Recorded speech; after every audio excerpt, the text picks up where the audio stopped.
We'll sit down. So first, well, if anybody's got a cell phone, we just ask you to turn it down, turn it off, put it on vibrate, whatever you got to do to make it not make noise, because it could stop somebody from hearing something that could save their life, believe it or not. And before we start, I'll read AJ's devotional from Against All Odds by AJ Dobbs.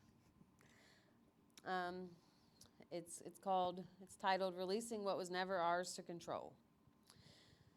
It's easy to believe we're in control. We plan, organize, worry, and try to manage outcomes, convincing ourselves that if we just try harder, we can keep everything from falling apart.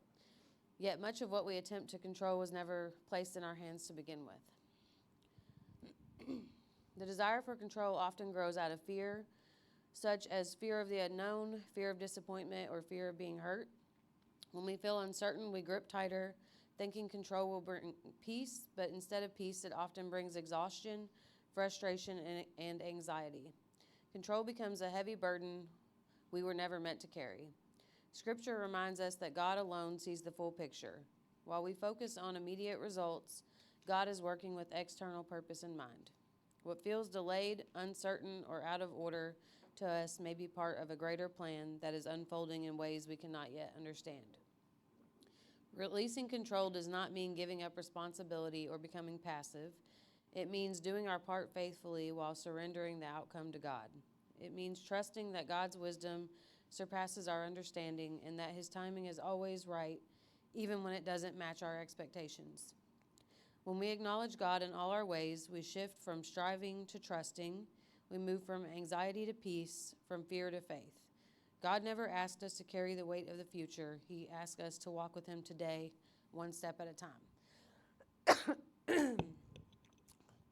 Today, take a moment to reflect on what you have been trying to control. Lay it before God in prayer. Release what you cannot change and trust the one who holds all things together. In Proverbs 3:5-6 says, "Trust in the Lord with all your heart and lean not on your own understanding. In all your ways acknowledge Him, and He shall direct your paths."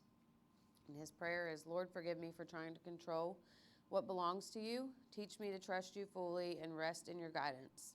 Help me release my fear and surrender my plans into your hands. Lead me in your perfect will." Amen. That's a long one. Every Tuesday, whenever I'm doing a meeting, he always asks me what it's about, and mine was about control. But all I told him was it was about letting go of control. And then I read it, or when he read it to me, I was like, well, that sounds a lot like my message, and a lot of that stuff is in my message. So I was like, well, I guess that's confirmation that that's what I'm supposed to talk about. So, so for me lately, nothing in my life has been going as the way that I planned it to or thought that it would. If you'd asked me a year ago what my life was going to look like today, I could have told you exactly what it was going to look like, or so I thought. I would have told you that I'll be working from home, taking care of the baby, but I probably wouldn't have even been making enough money to survive. But I didn't really care. That's what I wanted, or that's what I thought was best in my mind, because I thought that I, had control. But as most of y'all know, everything changed when I was probably like 6.5 months pregnant. I unexpectedly lost my job, and it took me a little while to find a new one. But I believe, God led me right to where I needed to be. It wasn't in my plan, but He knows what's best for us in the long run. It threw me for a complete loop, and I kind of let it get the best of me for a while, but things are getting better. So everything changed. All of a sudden, I went from, having this job that I was comfortable at, that I'd been at for almost 4 years, and I was going to get to, watch my own kid while I worked, and went from that to just something completely new. And since I've started this job, at first I didn't think I could do it. It's been a lot to learn, and with very little training, it feels like. They're just kind of like throw you in there and let you figure it out. So, but I went from, being comfortable to being really uncomfortable really fast. And Not just that, but then I was like, okay, now, I was stressed about we're gonna have to find a babysitter, and how can we even afford daycare, and then AJ's mom was like, I want to watch my grandbaby, and she watches him 4 days a week for nothing. So God opened that door too, and I believe it's not only a blessing for us, it's also a blessing for her to get to spend that time with him and get to know him. But yeah, so all that completely changed. All the illusion of control that I felt like I had, I learned really fast I didn't have any of it. I think it's funny how we get that illusion that we have any kind of control over our life. I let myself get complacent, and I forgot that God's completely and solely in control. And I don't know about you all, but I'm definitely a control freak, and I know that I am, and I'm trying not to be. But I plan all the way down to the meals we're going to eat every week, and I like to know what's going to happen, when it's going to happen, why it's going to happen. But God's revealing to me lately that that's not how He wants. That's not what I'm supposed to do, and it's an unreal expectation. We were never meant to carry those burdens of everything that's going to happen, and when we try to control everything, and then things don't go the way that we want them to, we get upset or discouraged.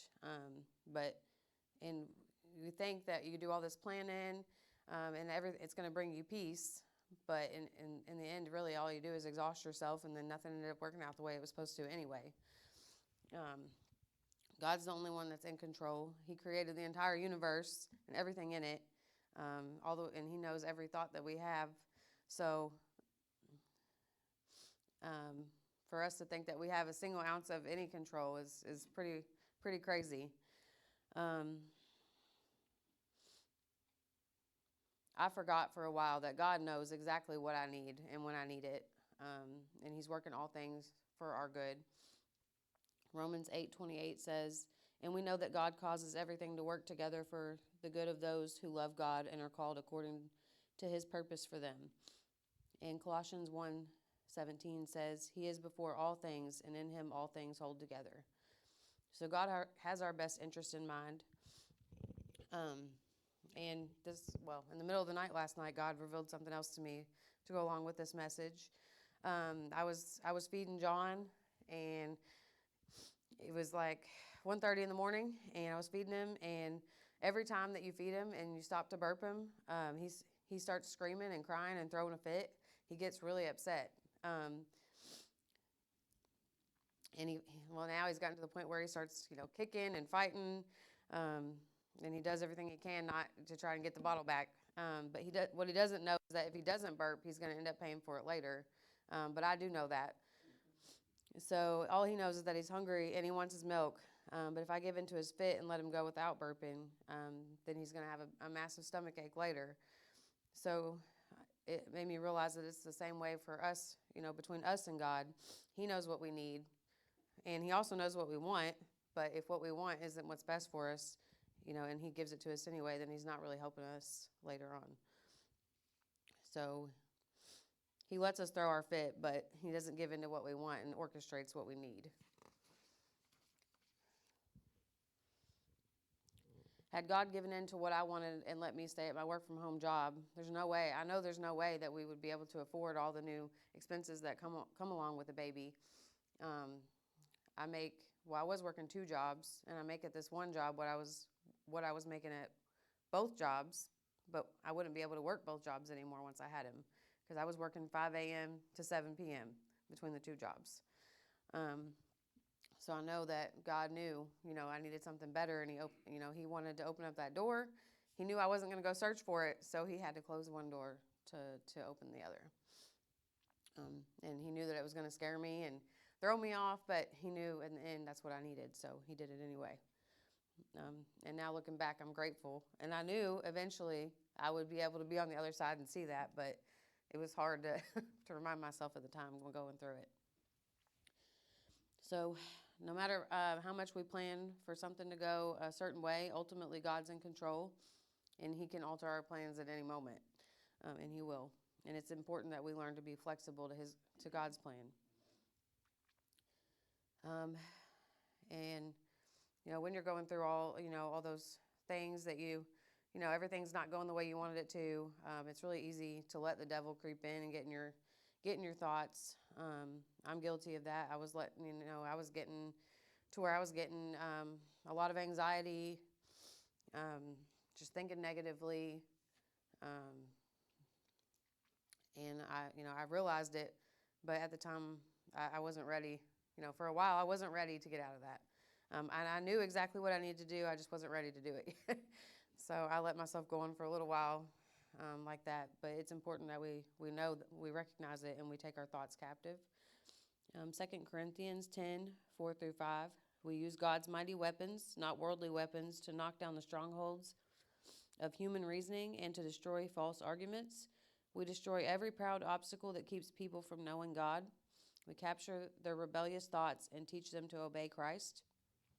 And so it's important to bring our thoughts back into alignment with God. I knew that I was letting my mind wander too much. I knew I wasn't going to let it go so far that I did anything crazy. But I knew that I was letting myself get there. I could just feel it in my spirit that that I didn't feel right. I actually broke down crying one night, and AJ's like, "What's wrong with you?" And I'm like, "I just don't feel like myself." And then I realized that, sometimes I wait longer than I should to go to God because I feel ashamed of letting myself get that way. And then I was reading something, and it was like, God knows every thought you have, so the fact that you're trying to hide it from him is silly. I'm like, yeah, because it really is. It was it was on my Bible app, and it was one of the devotionals, and that's how this message started. I think it was a couple weeks ago that I got the idea, but I hadn't put it all together yet. And bear with me because I had the craziest day today at work, and the devil really did not want me to work on this message. Like 6 people called in out of 9 of us, and so we were doing everybody's job. But I did find time on my break and stuff to finish up my message. So, but yeah, we never have to pretend with God. He knows everything about us. Psalms 139:13-14 says, "You made all the delicate inner parts of my body and knit me together in my mother's womb. Thank you for making me so wonderfully complex. Your workmanship is marvelous. How well I know it." So, he literally knit us together in our mother's womb. So, of course, he knows everything about us, and he knows everything before we go to him with it. And I'm bad about whenever I'm going through something, I don't like to talk about it. I don't like to come out and say it.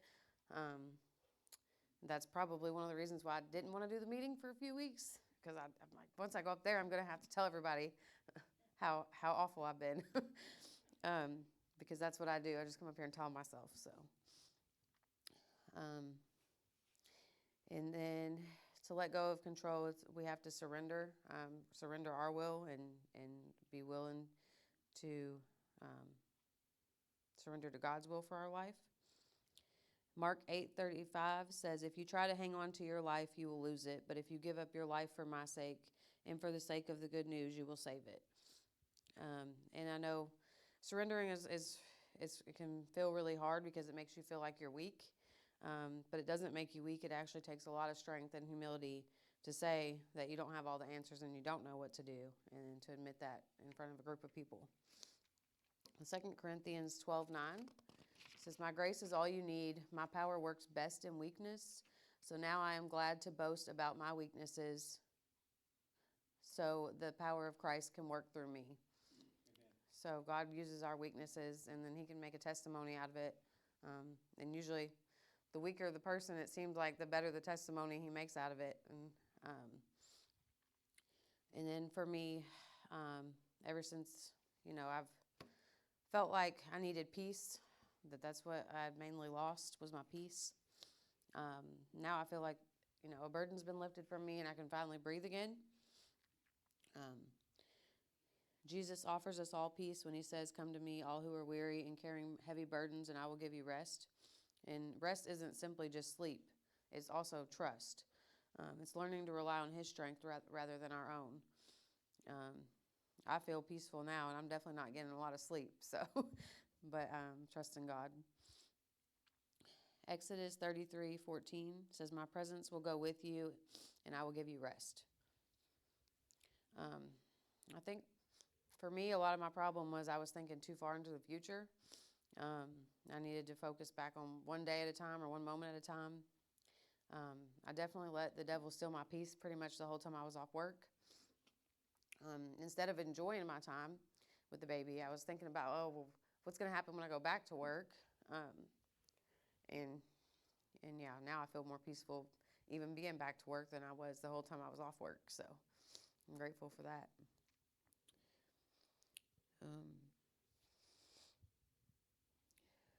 Yeah, I know I've noticed for a long time that not just me, but other people too will be, oh, I can't wait till Friday so I can be off work, or I can't wait till Saturday so it's the weekend. And it feels like we're always just wishing our life away.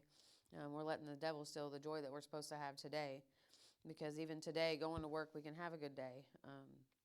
We can find joy on the hard days as well as the good days. The key is to have gratitude, which I've had been failing at really badly, and I'm working on now.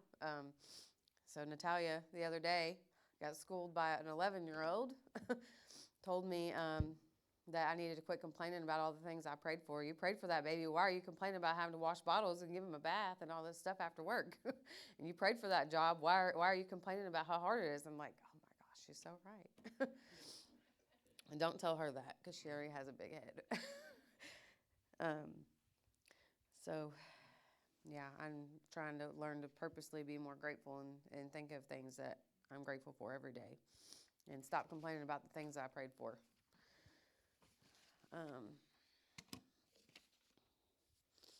And it's important that, we learn to trust God's guidance. Proverbs 3:5-6 says, "Trust in the Lord with all your heart, and lean not on your own understanding. In all your ways acknowledge Him, and He'll make your path, and He'll direct your paths." And Psalms 23:1-2 says, "The Lord is my shepherd; I shall not want. He makes me lie down in green pastures. He leads me beside still waters." So I feel like, that's just saying He'll bring us peace, and He'll bring us, rest. That's just another way of saying it. One thing that we did do, though, is when I lost my job, at that time I was, really burdened and stressed, and just I couldn't stop thinking about what are we going to do. And finally I was just like, you know what, I don't care anymore. I'm just going to give it to God. And whatever happens, happens. And I was like, we're going to start paying our tithes. We were paying tithes, but sometimes we would forget or whatever. We would go shopping first, and then we didn't have it.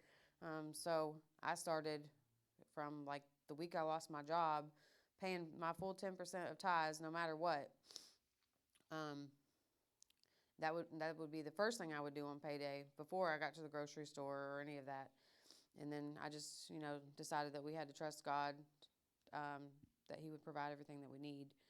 And He has. We've been through a hard time, and we even had to get food this week, but we paid tithes, and God provided. And when we went back there, it was literally like everything that we normally buy at the grocery store was back there. And I'm like, this is crazy. It's usually like ice cream and popsicles, but God provided, us, or I think we probably ate better this week than we do on a normal week when we go to the grocery store. So,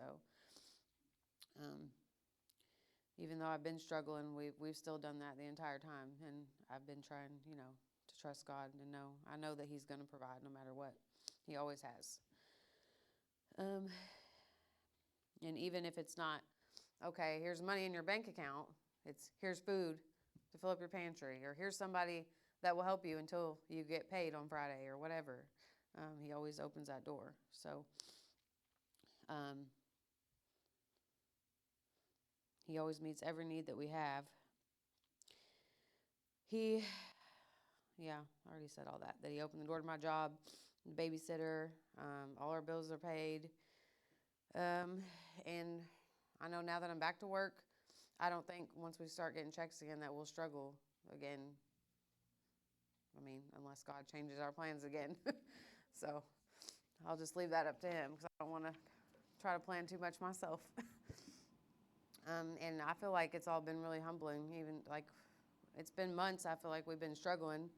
For me, switching jobs. I was off for like a month, and then working, and then I was off having a baby, and it's been really humbling because having to go tell somebody we need help, or this is the first time since I've got clean and sober that I had to go ask for help, and I did not like it. But it's probably good, just to learn, to remember to be humble and remember where you came from. That's all I have, so I'm going to open it up. I thought that was going to be longer. Hopefully AJ's got something. Quality over quantity. I think everybody tries to control the things in their life to some extent. I kind of got to that point where I realized that I'm not trying to do that a long time ago. It's been real weird in my house for a while because she's like, oh, what are we going to do? And I'm just like, Kayla, it's fine. It's going to be fine. And she's like, we only got this much money. I'm like, oh, well, it'll be okay. We got everything we need right now. It'll be fine. Go pray about it. That's what I tell her. You need to go pray about it. Go pray about it. I say that to her all the time. And she's like, I did. And I'm like, well, do it again. Do it again. Go pray again. Go worship or something. But I think that I found for me when I try to control everything in my life and have all the details and know what's going to happen, it doesn't work. I find that when I try to control it and predict my own outcomes, it falls apart. I have to take it to God, and I have to pray about it. And if what I'm wanting's not happening, I just got to trust that He's got a plan, because for me to stress and worry about it, and I'm going to try to fix it, and I'm going to screw it up more. And that's when I come, for me to be able to control certain things in my life, I'm powerless. Until I take it to God. And then once I take it to God, He reminds me that I can do all things through Christ who strengthens me. And that doesn't mean that I'm going to completely give up and not try to work towards what I need to do, because the Word also tells us that faith without works is dead. I'm going to pray and ask for the steps that I need to take. I'm going to talk to people in my life, and I'm going to work towards it with Him next to me, not me trying to do it on my own. Because if I tried to do it on my own, that makes me, I kind of like it when I get in hard spots like this and we're struggling. We got to ask Diana when we get some food. I think it humbles us, because we haven't really had no struggles majorly since we got married. When we first got married, we needed a place to live, and then it's consistently got better, like financially, and everything's just getting better. And I think when you have hardships and it humbles you, and you have to take yourself down a notch and be like, I have to ask for help. It just reminds us that we always have to have that in our lives. And I like being humbled sometimes. I don't like it in the moment, but in the overall the overall scheme of things, I think in moments where we have to be humbled is where more growth comes from. And I want to grow. I'm going to let Stephanie talk, because